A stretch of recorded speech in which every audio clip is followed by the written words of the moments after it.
Alhamdulillah.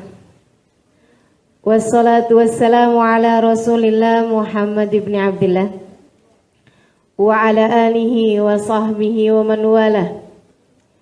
Subhanaka la ilma lana illa ma 'allamtana innaka antal alimul hakim. Rabbi shrah li sadri wa yassir li amri wahlul 'uqdatan min lisani yafqahu qawli. Amma ba'du. Alhamdulillah, berbahagia rasanya pada hari ini kita bersama-sama dikumpulkan oleh Allah Subhanahu wa taala di majelis yang mulia ini. Mudah-mudahan tidak ada langkah kecuali menjadi awal kebaikan-kebaikan kita insyaallah. Saudari-saudariku sekalian yang saya muliakan, temanya adalah muslimah jangan menyerah. Kenapa begitu?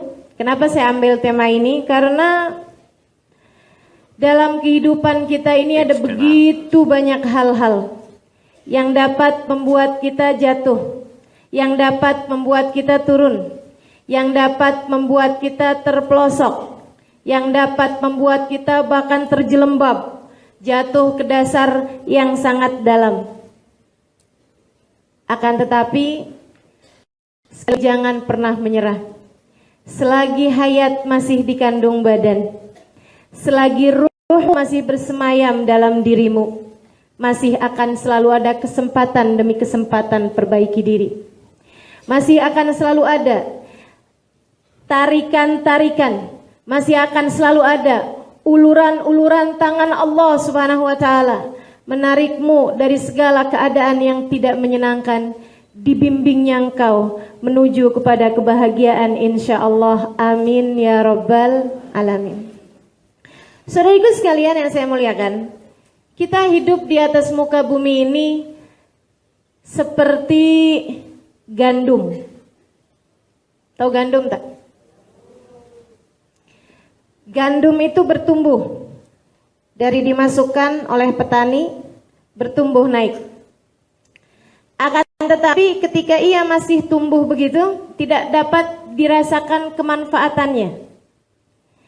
Terus tumbuh sampai besar sampai matang. Apakah kalau sudah matang dapat manfaatnya? Belum. Apakah kalau sudah matang bisa dinikmati? Belum. Saudariku sekalian yang saya muliakan, kita pun demikian. Berjalan menuju kepada Allah Subhanahu wa taala di kehidupan dunia ini, bertumbuh secara fisik kita, secara akal kita, secara keimanan kita. Apakah ketika kita sudah dewasa, apakah ketika kita sudah matang, kita sudah akan bisa dirasakan kemanfaatannya yang disebut oleh Allah Subhanahu wa taala dalam Al-Qur'an, "Wa ma khalaqtul jinna wal insa illa liya'budun." Tidaklah kami ciptakan bangsa jin dan manusia kecuali untuk beribadah. Apakah makna dari pengibadahan tersebut sudah layak untuk kita dapatkan ketika kita dewasa? Saudariku sekalian yang saya muliakan, yang disebutkan dalam hadisnya Nabi Muhammad, khairukum anfa'ukum linnas, sebaik-baik kalian adalah yang bermanfaat buat sesama. Apakah ketika kita sudah dewasa kemanfaatan tersebut dapat dinikmati? Sudah berilmu misalnya, sudah mampu memberikan sesuatu kepada masyarakat misalnya, sudah bekerja misalnya, sudahkah? Belum. Sama halnya dengan gandum tadi ini, ketika ia sudah matang, saudariku sekalian yang saya muliakan, ia masih harus dikuliti. Sesudah dikuliti ia kemudian ditumbuk. Sesudah ditumbuk ia kemudian dibuat adonan. Habis selesai adonannya dibuat dengan dibanting-banting, kan begitu, pukul-pukul. Sesudah itu kemudian dibakar. Itu kira-kira di antara semua proses itu, dikuliti,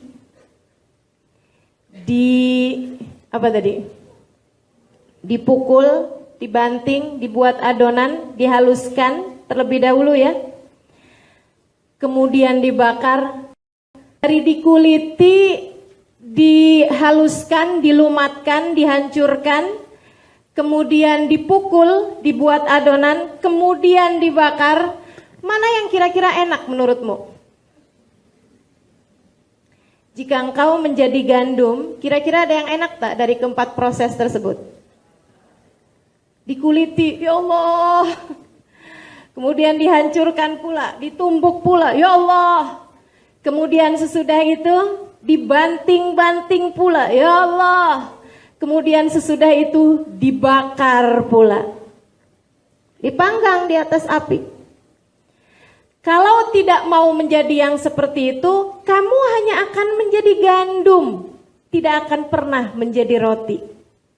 Maka di kehidupan dunia ini, semua kesulitan yang kau hadapi adalah jenis dari pengulitan, penghancuran, pemukulan, kemudian pembakaran. Tidak akan pernah ada seorang muslim pun yang kemudian tidak melewati proses-proses yang seperti itu. Allah berfirman dalam Al-Quran, A'udzubillahi minasyaitonirrajim. Afahasiban nas an yutraku an yaqulu rabbunallah walam yuftanu an yaqulu amanna walam yuftanu. Kata Allah Subhanahu wa taala, apakah manusia menyangka bahwasanya dia akan berkata, ya Allah kami beriman, ya Allah kami beriman, dan dia tidak diuji? Tidak akan, kata Allah. Ketika kamu berkata, kami beriman ya Allah, Tuhan kami adalah Engkau ya Allah, maka kata Allah, bersiaplah, aku akan menjadikanmu sebuah roti. Aku akan menjadikanmu sebuah roti. Sehingga manisnya keimanan tersebut akan terasa olehmu dan juga orang-orang di sekelilingmu. Hingga engkau akan aku jadikan sebagai hamba-hamba pilihanku. Saudariku sekalian yang saya muliakan, semakin berat ujiannya, semakin berat cobaannya, semakin berat cabarannya, maka akan semakin tinggi pula lah nilai yang akan dihasilkan untuk kebahagiaan hidupmu dunia dan akhirat. Untuk kemanfaatanmu di dunia, hingga kemudian kesenangan dan keindahan tertinggi yang akan kau berikan kelak di dalam surganya Allah. Sampaikan kepada saya, adakah seorang nabi yang tidak diuji? Dan milih ujian yang seperti apa engkau kira-kiranya? Ayo nih, saya tanyain, ada tak yang mau menjadi seperti Nabi Ayub? Nabi Ayub, ada yang tertarik? Dikasih sakit,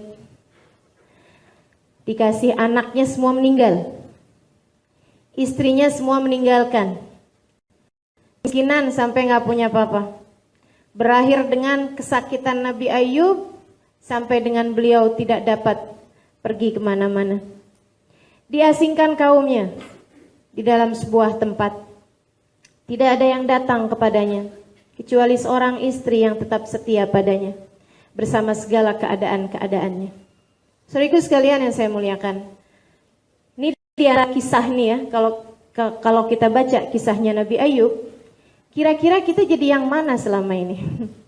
Nabi Ayubnya, istrinya yang tetap setia, atau istrinya yang meninggalkan dia, atau bahkan kaum yang durhaka kepadanya? Nah, untuk terlalu berat. Oke, baik. Mau jadi Nabi Yusuf aja? Cakep loh. Cakep loh Nabi Yusuf. Tapi ya Allah, cakep rupa, tidak cakep nasibnya. Kalau boleh dibilang seperti itu. Saudaraku sekalian, kecil-kecilan sudah dibully. Sejak zaman kecil beliau sudah dibully. Saudaranya semua benci kepadanya, mengatakan, la Yusuf akhu ahabbu ilaina min abina wa nahnu usbah. Nih Yusuf sama saudaranya Benyamin lebih disayang sama bapak kita daripada kita semua, padahal kita banyak jumlahnya. 10 kami semua seperti tidak ada di mata ayah kita, di mata ayah kita. Yuk kalau gitu kita singkirkan aja Yusuf, dibuang di sumur. Gelap, terlunta-lunta sesudah ditelanjangi sebelumnya sebab pakaiannya mau dibikin sebagai barang bukti kepada ayahnya. Akalahu dhi'b, kata mereka. Yusuf dimakan sama serigala. Mereka bawa sawwalat bihi bidamin kadhib. Mereka bawa kepada ayahnya baju Nabi Yusuf yang telah dilumuri dengan darah bohong. Maksudnya bukan darahnya Nabi Yusuf. Ayahnya pun ketika lihat tahu juga, bukan tes DNA sehingga kemudian tahu bahwa itu darahnya bukan Nabi Yusuf. Akan tetapi ayahnya faham, mana ada serigala makan Yusuf tanpa membuat tubuhnya, tanpa membuat bajunya terkoyak. Bal sawwadat lakum amra fasabrun jamil. Ini kalian udah buat-buat nih perkara. Saya tahu itu, tapi sabar lebih baik, kata ayahnya. Saudaraku sekalian yang saya muliakan, penjara, habis di penjara dijual. Anak Nabi dijual kemudian. Ini dari jenis pengkulitan tadi ini. Dari jenis penghancuran, penumbukan tadi ini yang saya sampaikan sebagai proses untuk menjadikanmu roti. Saudariku sekalian, sampai kemudian Nabi Yusuf dibeli oleh Imra'atul Aziz, sampai kemudian difitnah, sampai kemudian menjadi semacam barang dagangan. Diajak untuk berzina, Nabi Yusuf tidak mau, kemudian fitnahan terjadi di luar sana. Orang-orang bilang, ih istrinya Al-Aziz ya genitnya luar biasa. Masa budaknya saja dia godain, masa budaknya saja dia mauin. Ih mauan sama budak, auzubillah, amit-amit cabang bayi. Saudariku sekalian yang saya muliakan, istrinya kemudian, wah ini perempuan gak tahu nih. Baiklah kalau begitu. Diundang ke party, pesta dia buat. Kemudian di saat mereka sedang bersama dengan buah-buahnya mereka, sedang dikasih sikin, dikasih pisau, Nabi Yusuf. Mereka pandang Nabi Yusuf sampai tak terasa telah membuat gores tangan-tangan mereka. Ma hadza basyara in hadza illa malakun karim. Wah, ini sih bukan orang nih. Ini bidadara. Malaikat. Tapi malaikat juga malaikat siapa dulu ya? Ya teman-teman, kalau dibilangin, ih seperti malaikat ya, Masya Allah gitu. Jangan kebesaran kepala dulu. Tanyakan dulu, maksud kamu malaikat siapa nih? Jangan-jangan Israel. Saudariku sekalian yang saya muliakan, Nabi Yusuf. Kemudian sesudah itu Nabi Yusuf bilang, ya Allah kayaknya susah jadi orang ganteng. Ujiannya besar jadi orang cakep, penjarakan saja saya ya Allah. Nabi Yusuf kemudian dipenjara lebih dari 10 tahun. Saudari-saudariku sekalian, jenis dari pembakaran yang dilakukan oleh Allah Subhanahu wa taala untuk menjadikan Nabi Yusuf menjadi sebuah roti yang enak dinikmati siapapun. Siapa mau dapat ujian yang kayak gimana kita? Semuanya sudah pernah. Asia, suaminya Fir'aun. Maka setiap kali ada perempuan ngadu sama saya, Ustazah suami saya kan, Ustazah suami saya kan. Ya Allah Ustazah kurang perhatian.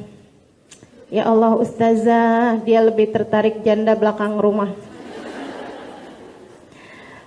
Segala macam pengaduan. Ya Allah Ustazah suami saya gagal pun. Saya selalu bertanya kepada dia, kira-kira sama Asia mana lebih baik? Alhamdulillah seapa-apanya suami kita nggak Fir'aun amat. Ayo ya ini, subhanallah luar biasa benar. Ujian pastinya akan selalu datang dalam kehidupanmu, saudari-saudariku sekalian yang saya muliakan. Mau sakitkah itu, atau yang seperti baginda kita Nabi besar Muhammad alaihi wasallam, ditinggal orang yang ia cinta. Terbayang, Nabi Muhammad tuh meninggal dunia nggak tua-tua amat. Nabi itu meninggal dunia 63 tahun. Namun siapa yang beliau miliki ketika beliau meninggal dunia itu?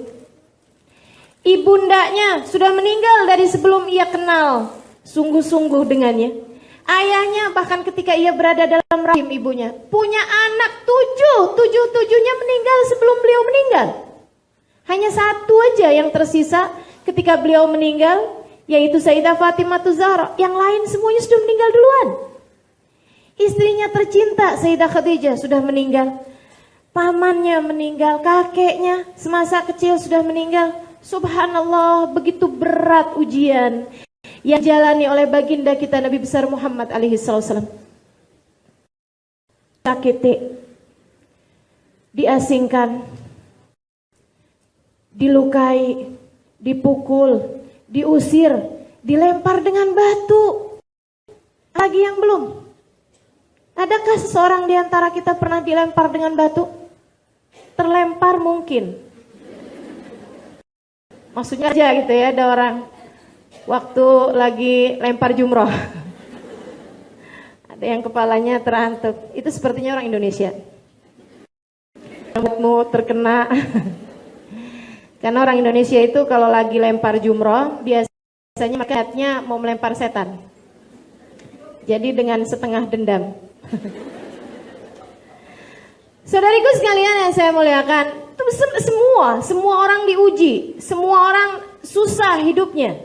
Mau jadi seperti apa engkau jika kemudian ingin hidupmu itu tidak mendapatkan ujian, tidak mendapatkan kesulitan? Saudariku sekalian yang saya muliakan, tidak jadi masalah datangnya ujian tersebut. Tidak akan membuatmu menjadi hina datangnya ujian-ujian tersebut.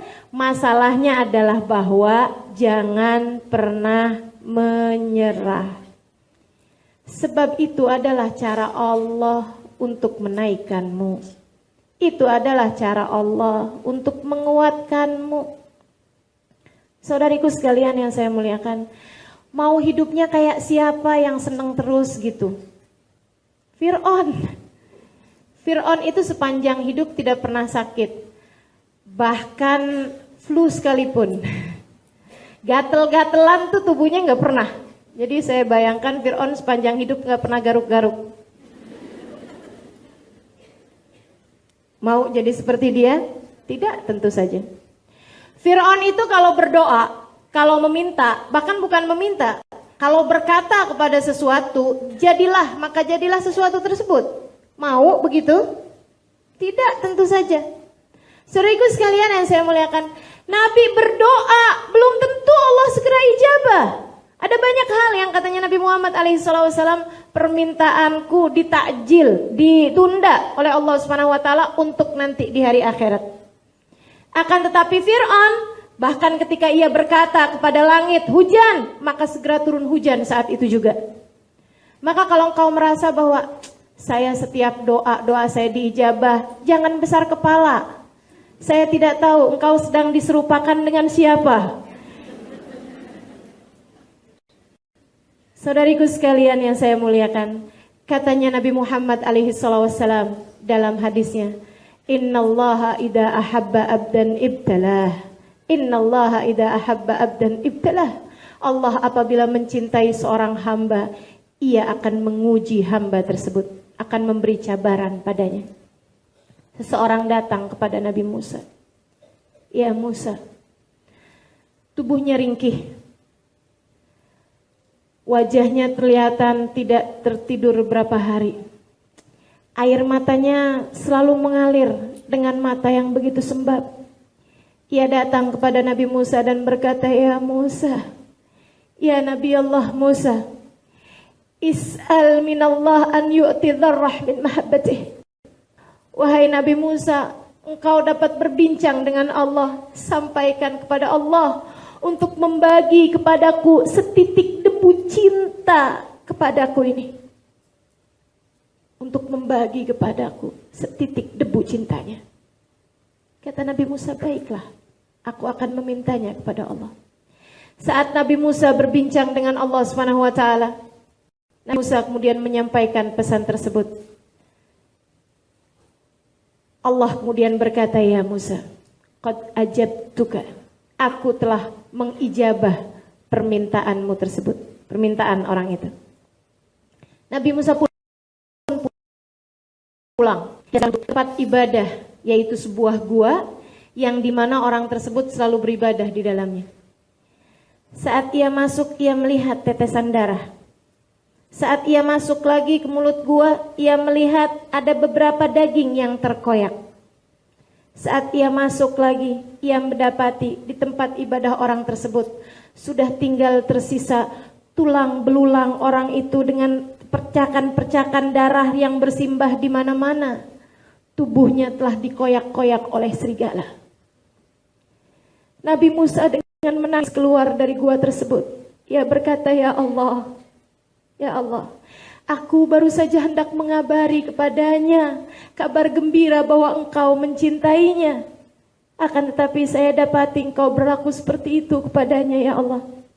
Allah kemudian menjawab, ya Musa, hakadha fa'altu bi ahbabi. Ya Musa, hakadha fa'altu bi ahbabi. Wahai Musa, tidak tahukah engkau demikianlah aku berbuat kepada hamba-hamba yang aku cinta. Demikianlah aku berbuat kepada hamba-hamba yang aku cinta. Maka jika engkau sakit, anakmu sakit, suamimu berpaling, orang melecehkanmu, orang meninggalkanmu, diberi kemiskinan, diberi kesulitan hidup, apapun saja bentuknya, rasakanlah manisnya cinta yang sedang Allah hembuskan kepadamu. Rasakanlah tingginya rasa cinta yang sedang Allah Subhanahu wa ta'ala berikan dalam hidupmu. Masalahnya, kita ini kadang-kadang suka nggak ngerti apa yang harus kita perbuat. Ini saudaraku sekalian, ada beberapa hal yang harus saya sampaikan kepadamu untuk membuatmu segera dapat menjadi roti yang dapat segera menjadikanmu roti. Jangan berlari ketika diuji. Jangan menjauh ketika diuji. Jangan berlari dari ujiannya. Yang pertama kali harus engkau sadari adalah, hal pertama yang harus kau sadari ketika diuji adalah, pengujinya adalah Allah. Tidak ada apapun terjadi kecuali dengan izin Allah. Saudariku sekalian, pengujinya adalah Allah. Pengujinya adalah Allah. Bisa jadi engkau diasingkan orang, tapi sebenarnya yang melakukan itu adalah Allah. Bisa jadi engkau sedang bawa kereta, kemudian terlanggar keretamu sehingga harus menjadikan, nauzubillah misalnya, salah satu anggota tubuhmu diambil oleh Allah Subhanahu wa taala misalnya. Kakimu menjadi pincang misalnya. Engkau begitu geram kepada seseorang yang kemudian kau tahu dia sedang mabuk ketika mengendarai keretanya. Engkau begitu marah kepadanya. Engkau boleh menuntut kemana-mana, silahkan saja. Akan tetapi saudaraku sekalian, sebelum kau berpikir untuk melakukan sesuatu, tidak ada yang dapat melakukan apapun kecuali Allah. Tidak ada satu daun jatuh kecuali ia dijatuhkan oleh Allah. Tidak ada burung terbang kemudian jatuh kecuali yang menjatuhkannya adalah Allah. Wa ma ramaita id ramaita walakinallaha rama. Wa ma ramaita id ramaita walakinallaha rama. Begitu kata Allah Subhanahu wa taala dalam Al-Qur'an, tatkala kamu melempar, kamu tidak sungguh-sungguh melempar kata Allah, walakinallaha rama, akan tetapi Allah lah yang tengah melempar. Kau tidak akan mampu melempar tanpa izinnya. Tidak ada yang menghadirkanmu hari ini di majelis ini kecuali Allah. Kecuali Allah. Kecuali Allah. Tidak ada yang menjadikanmu konsentrasi atau mengalir air mata atau terbawa emosi, sementara yang di ujung sana ada yang mengantuk. Kecuali Allah. Kecuali Allah. Bahkan tidak ada yang menghadirkan ucapan-ucapan ini kecuali Allah. Tidak ada. yang dapat melakukan apapun kecuali Allah. Subhanallah. Fahamilah. Fahamilah bahwa pengujinya Allah. Dan fahamilah bahwa sang penguji ini ketika mengujimu bukan untuk menjatuhkanmu. Bukan untuk menjatuhkanmu. Akan tetapi untuk menaikkanmu. Untuk mengembalikanmu di sisinya. Untuk mengembalikanmu di sisinya. Sekali lagi, bukankah indah sekali? Untuk mengembalikanmu di sisinya.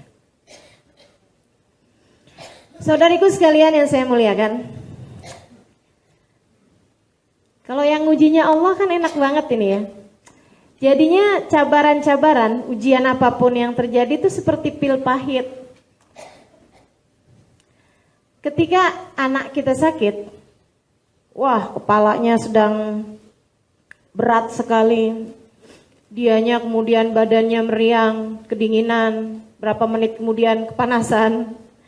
Kita tahu ini sedang flu anak kita, tapi kemudian kita lagi jalan sama dia menuju ke rumah sakit, dia kemudian ngelihat ada orang jualan es krim. Dia mau beli es krim itu, dia mau cari kesenangannya dia.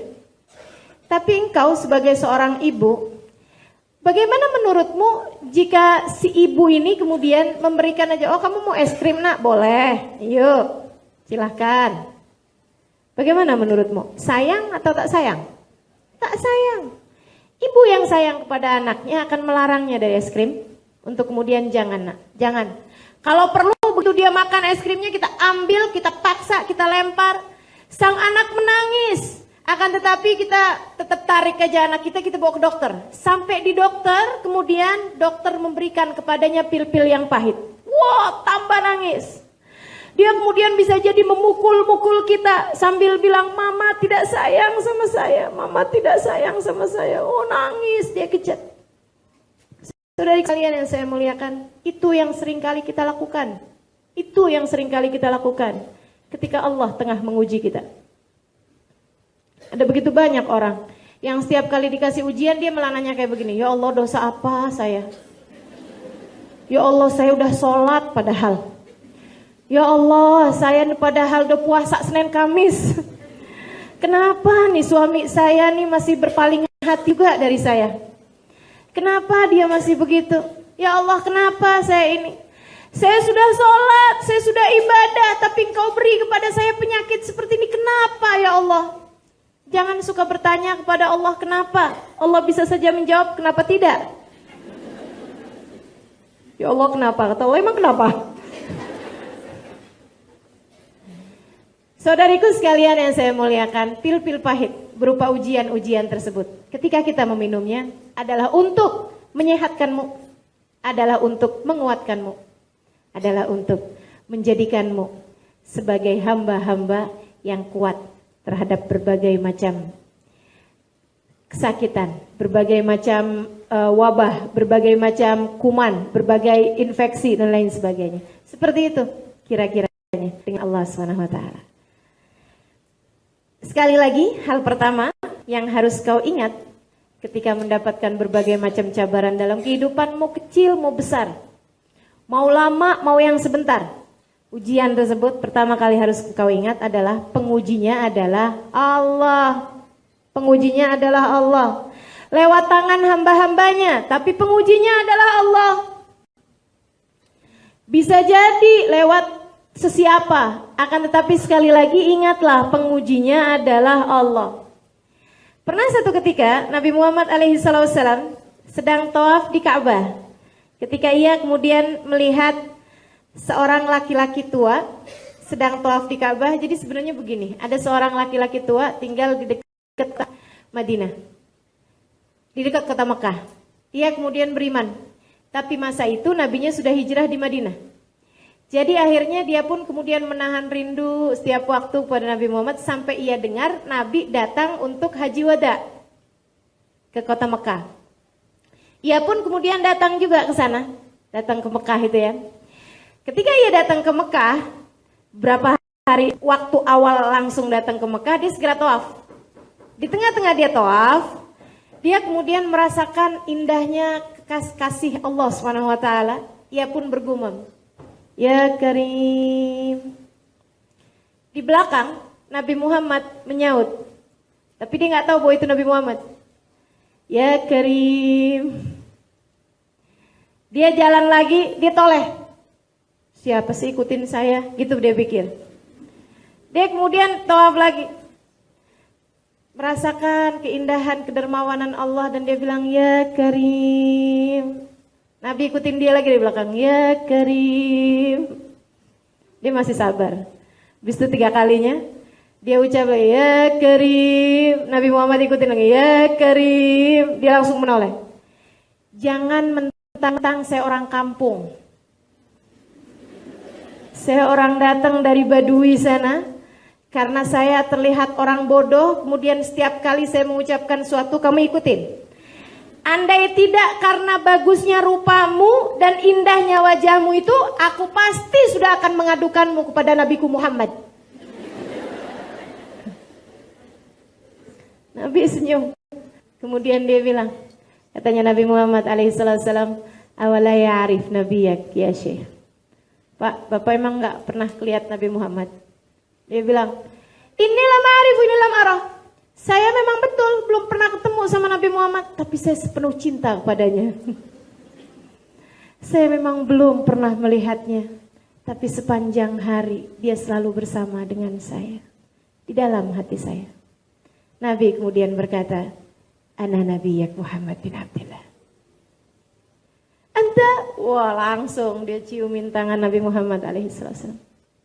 Malaikat Jibril turun, kemudian berkata, "Wahai Rasul, sampaikan kepadanya, jangan tertipu dengan kedermawanan Allah, karena Allah pasti akan menghisap segala sesuatu."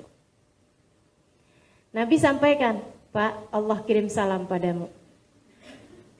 Dan mengatakan, bahasanya jangan pernah tertipu dengan kedermawanan Allah. Karena dia berulang kali kan bilang, "Ya Karim, ya Karim."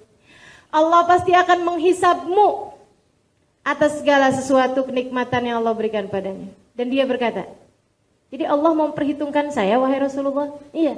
"Oh, kalau gitu, saya juga mau memperhitungkan Allah.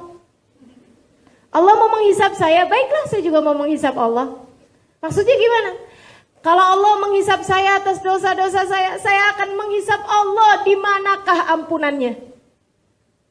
Kalau saya dihisap Allah Subhanahu wa taala atas segala kekikiran saya akan bertanya, "Ya Allah, dan di manakah kedermawananmu jika begitu?" Jika Allah menyalahkan saya atas keburukan saya akan mempertanyakan kepada Allah, dan di mana kebaikannya selama ini. Malaikat Jibril turun lagi. "Wahai Nabi Muhammad, sampaikan padanya.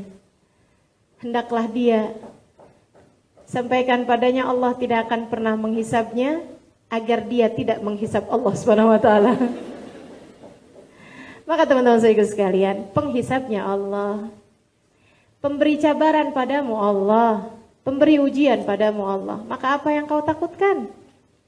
Engkau hanya perlu beberapa hal.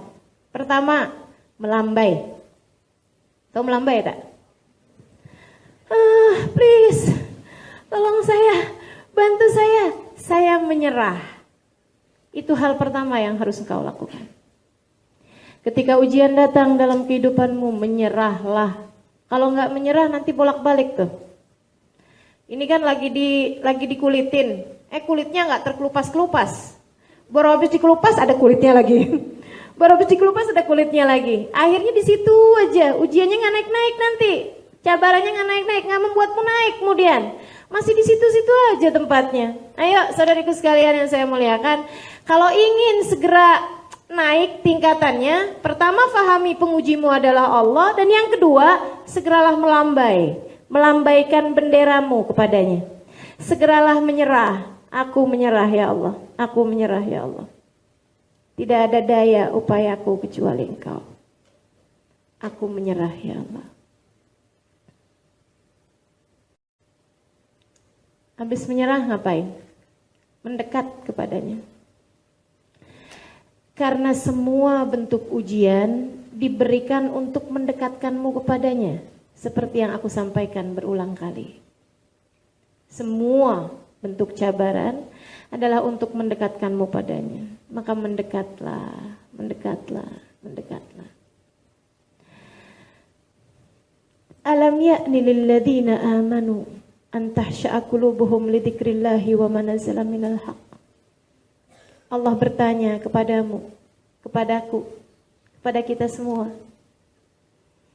Alam ya'ni lilladzina amanu, belum tibakah waktu bagi orang-orang yang beriman, an tahsha'a qulubuhum li dzikrillahi wa ma nazala minal haqq, untuk hati mereka khusyuk, untuk hati mereka faham, untuk hati mereka mengingat Allah Subhanahu wa taala, wa ma nazala minal haqq, dan apa yang datang dari Al-Qur'an, apa yang didatangkan padamu wahai Muhammad.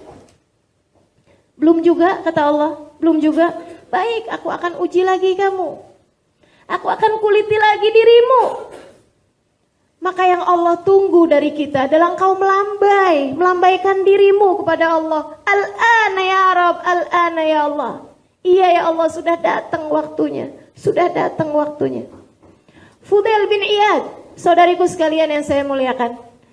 Seorang perampok, seorang penjudi, seorang peminum minuman keras, seorang pembunuh bahkan.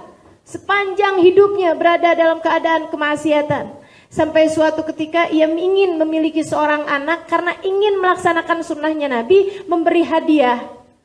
Memberi hadiah, dia tahu itu dari seorang laki-laki yang dia rampok. Ada seorang laki-laki dia rampok, memberikan semua hartanya kecuali satu boneka. Dia kemudian bertanya, kenapa? Ada pasal apa kamu sama boneka itu? Dia bilang, karena saya kalau pulang ke rumah tidak bawa hadiah buat anak saya nggak mau. Saya punya anak perempuan. Saya amalkan sunnahnya Nabi Muhammad, kalau pulang ke rumah bawa hadiah, terutama buat anak perempuanmu. Oh gitu, kata Fudail, perampok.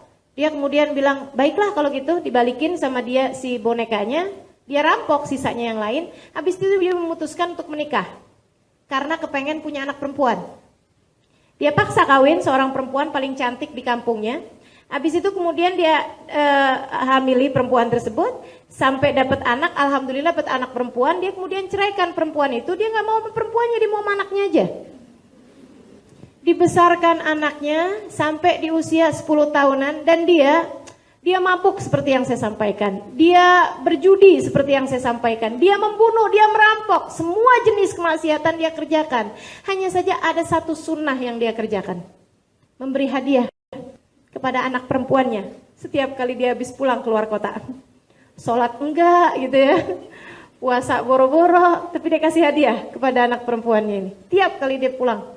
Saudaraku sekalian saya muliakan, lagi sayang-sayangnya kepada anak tersebut, lagi bahagia-bahagianya kepada anak tersebut. Anaknya solehah luar biasa, bakti dan menyenangkan luar biasa. Tiap ayahnya pulang dia nggak peduli ayahnya mau merampok atau apa, dia pijitin ayahnya, dia buatkan minum buat ayahnya. Dia jadi anak yang luar biasa menyenangkannya.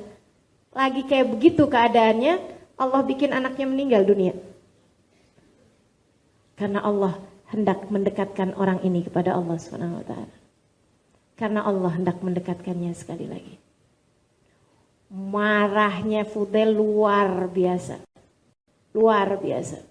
Ia pun kemudian depresi, frustasi, ia tambah minum minuman keras. Tiap kali sadar kemudian keingetan anaknya, dia kembali minum minuman keras. Sampai satu ketika di saat dia sedang dalam keadaan tidur, udah tubuhnya udah nggak jelas, keadaannya sudah nggak jelas. Dia bermimpi melihat dirinya tengah dikejar atan, ular besar mau nerekam dia gitu. Dia lari kemudiannya. Saat dia lari tersebut itu, dia lari sampai kemudian dia terhalang oleh sebuah jurang. Di bawahnya jurang dengan api yang siap melahapnya. Di bawahnya itu ada, di jurangnya itu ada apinya. Akan tapi kalau dia tidak meluncur ke sana, dia pun akan segera didatangi ular itu. Saat itu, dia kemudian melihat anaknya. Ayah, apa kabar? Dia menoleh. Anakku. Dia bilang, ya, ayah jangan gitu ya. Ayah tahu tak siapa yang kejar ayah? Dia bilang, siapa itu? Itu adalah dosa-dosa ayah. Ayah tahu tak itu apa? Apa itu? Itu api neraka. Ayah jika tidak segera membebaskan diri dari kejaran dari dosa-dosa ayah, maka ayah akan terjerumus ke sana. Dan saya nggak mau ya. Ayah tahu tak? Saya ada baca dalam Al-Quran firman Allah Subhanahu Wa Taala. Alam ya'ni lilladzina amanu an tahsha'a qulubuhum lidzikrillahi wa ma nazzala minal haqq. Belum tibakah waktu bagi orang yang beriman untuk kembali hanya kepada Allah Subhanahu wa taala, hatinya dengan apa yang diturunkan dari Al-Qur'an? Belum tibakah waktu bagimu ayah untuk kembali kepada Allah?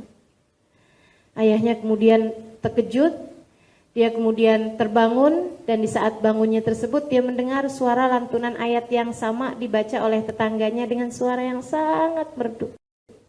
Alam ya'ni lilladzina amanu an tasha'a qulubuhum lidzikrillahi wa ma nazzala minal haqq. Dan Fudel merasa hatinya sedang ditampar-tampar. Fudel merasa sepertinya ini adalah saatnya untuk segera kembali kepada Allah Subhanahu wa taala. Ia pun kemudian segera berdiri, ia menuju kamar mandi seraya mengatakan, Al-ana ya Rabb, Al-ana ya Allah. Iya ya Allah, telah datang waktunya. Iya ya Allah, sekarang juga ya Allah. Enggak kapan-kapan, sekarang juga ya Allah. Saya sudah akan memulainya, sekarang juga. Aku akan segera kembali padamu. Saudariku sekalian, itu yang kita perlukan. Di saat ujian-ujian cabaran dalam kehidupan datang, kembalilah kepada Allah. Mendekatlah kepadanya. Lambaikan tanganmu kepadanya. Sekarang ya Allah, sekarang ya Allah. Tidak entar-entar, sekarang juga ya Allah. Saatku untuk kembali padamu. Mendekatlah kepadanya. Mendekatlah. Cari di antara syariat agama Allah mana yang masih kamu langgar, tinggalkan. Cari di antara semua ajaran agama Allah Subhanahu wa taala, mana yang belum terlaksana, laksanakan.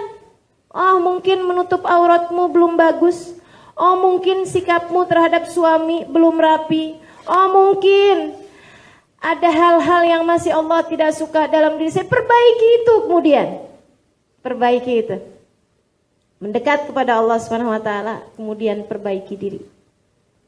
Introspeksi. Introspeksi diri. Saudariku sekalian yang saya muliakan, introspeksi, perbaiki dirimu. Saya jadi ingat ada seorang sahabat ini ya, dalam rangka introspeksi diri nih. Saya ada punya teman di Jakarta sana. Waktu dia menikah agak belakangan, menikahnya udah hampir dalam 40 tahun baru menikah. Dia menikah aja, kita teman-temannya, saya dengan beberapa kawan mikir gitu, ya Allah, itu kira-kira bisa punya anak tak ya? Usianya udah hampir 40 tahun. Sangat solehah perempuan ini, baik gitu ya orangnya. Abis menikah, memang sempat beberapa bulan gak punya anak, belum hamil gitu. Sampai setahun lebih dia kemudian hamil. Wah, bahagianya luar biasa dia semasa hamil itu. Akhirnya kemudian lahir anak, laki-laki. Satu hari, anaknya ini lagi umur-umur 10 bulan gitu ya. Udah lagi lucu-lucunya tuh anak. Bapaknya, atau suami dia nih, sayangnya sama anak tersebut luar biasa. Dianya, kegilaan. Itu dua orang sedang terfitnah dengan anaknya. Lagi sayang-sayangnya, hatinya udah kayaknya kemana-mana anaknya gitu. Satu hari ayah pulang kerja lagi main-main sama anaknya. Dia naikin anaknya, turunin anaknya di atas tempat tidur. Ketika kemudian entah apa yang terjadi karena terkejut dengan suara handphone atau apa yang berbunyi, dia kemudian lempar anaknya dan ketika jatuh anaknya tersebut tidak sempat dia pegang, tertabrak, terantuk pinggiran tempat tidur. Anak kemudian muntah, dibawa ke rumah sakit, 2 hari kemudian meninggal dunia. Meninggal dunia. Saudariku sekalian yang saya muliakan, kami para sahabat teman-temannya dengernya, ya Allah, itu dia ya, pil-pil pahit yang Allah berikan dalam kehidupan manusia. Begitu banyak macam-macam ujian yang Allah berikan ini. Subhanallah, luar biasa benar. Dan terkadang kepada beberapa orang pahitnya luar biasa. Kayaknya kalau kita nih udah agak ada pemanis-pemanisnya lah ya. Alhamdulillah. Saya begitu dengar, ya Allah, kesiannya dia, kesiannya gitu. Kami sempat takziah, saya tanyakan, gimana nih sekarang? Terus dia bilang begini, iya Ustazah, gimana ya Ustazah, doakan aja lah. Dia bilang, suami saya sekarang pindah ke apartemen. Dia bilang saya kesini, kami nggak berpisah, cuman maksudnya gini, saya setiap kali ngelihat suami saya sedih. Saya tahu betapa dia sangat sayang pada anaknya. Saya sedih atas kecerobohannya, saya marah gitu. Tapi bukankah semuanya Allah yang tentukan? Cuman kesedihan itu tuh Ustazah yang belum hilang. Dan suami saya juga seperti itu, tiap ngelihat saya, kesedihan yang luar biasa ditambah penyesalan yang luar biasa. Jadi kami memutuskan untuk saat-saat ini kami tidak bersama. Ya, saya pesankan kepada dia beberapa pesan, kemudian sudah itu dapat beberapa bulan kemudian saya dengar dia sudah kembali rujuk. Maksudnya tinggal kembali bersama dengan suaminya. Saya tanya, kenapa? Saya bilang. Dia jawab begini.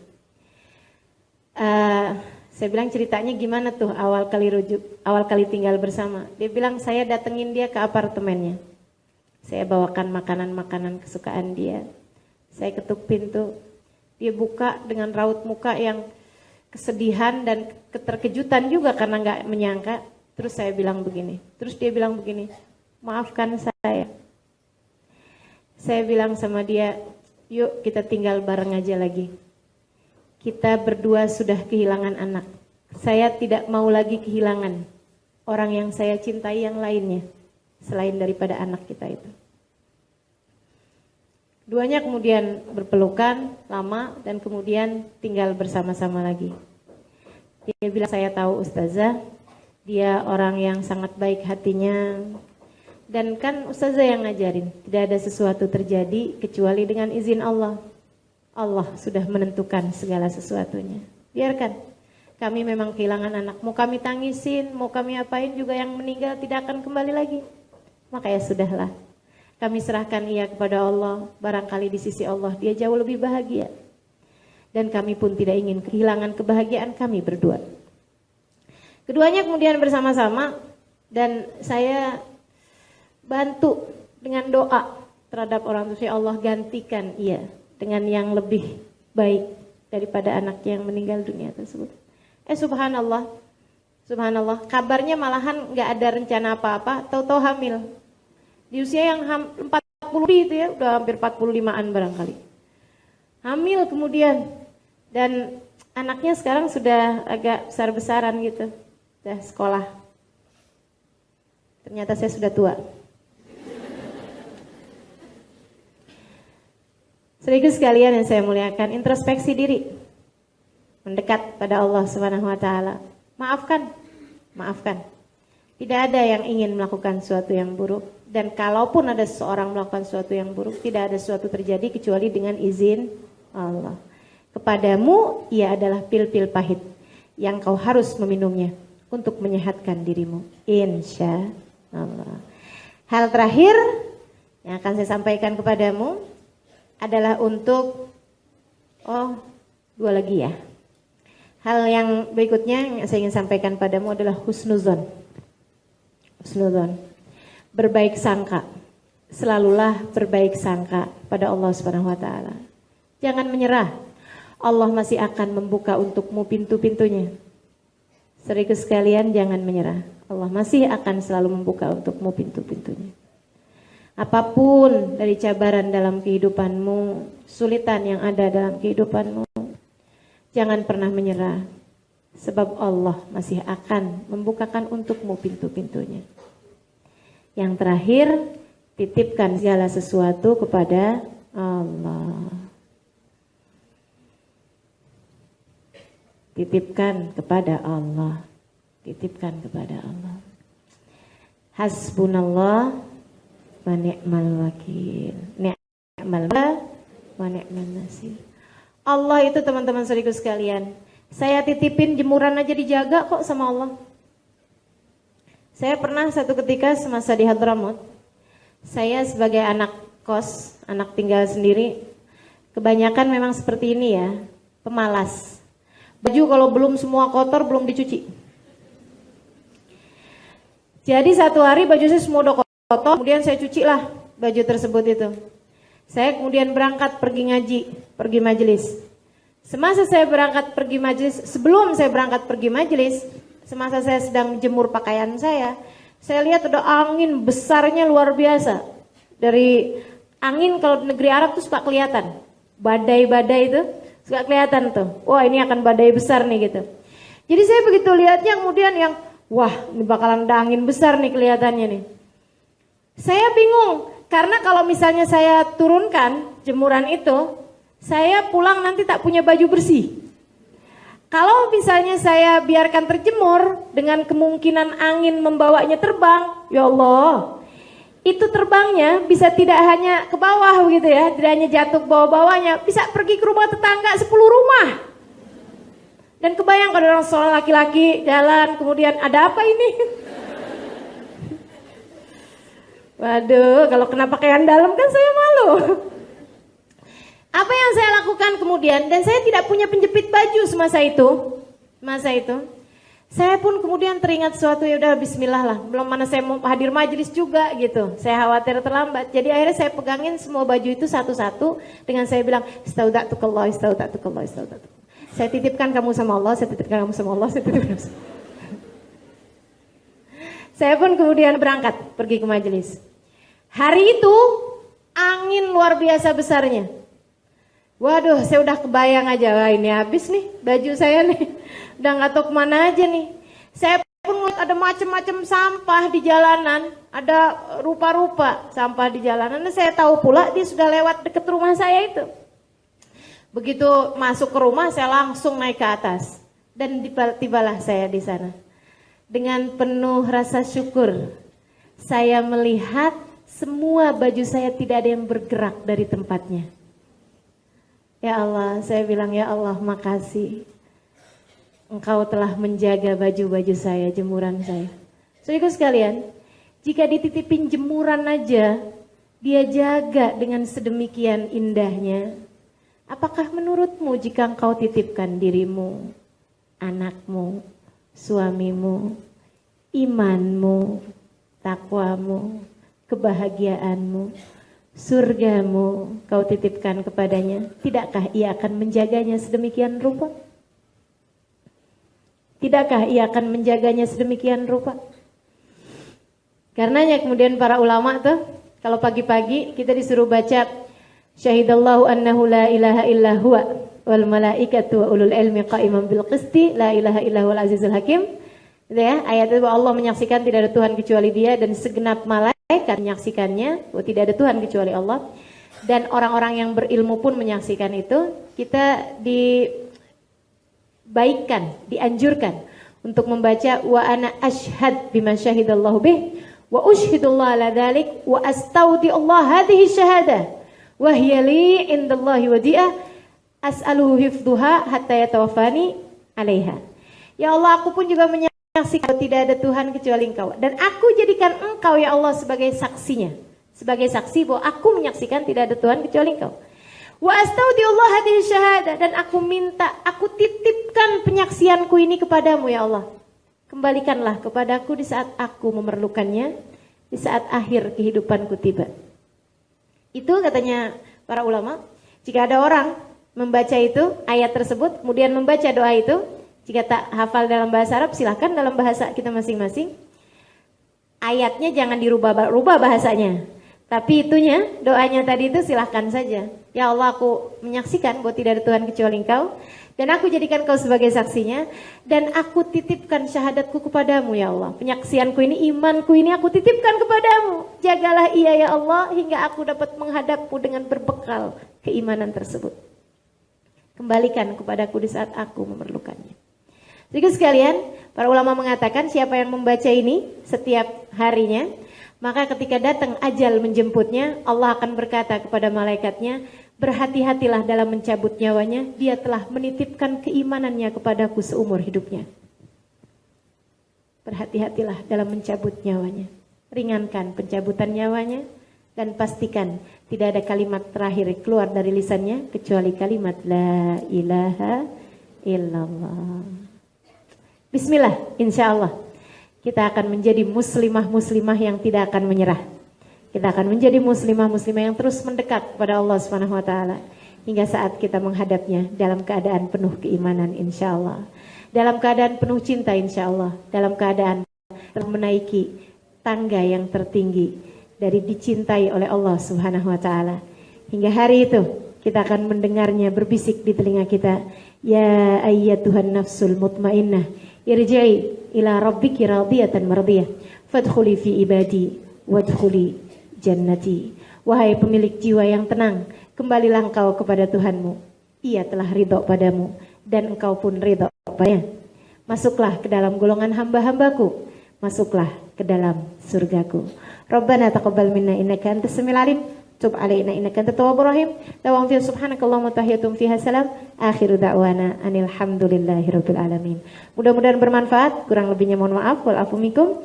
Wassalamualaikum warahmatullahi wabarakatuh.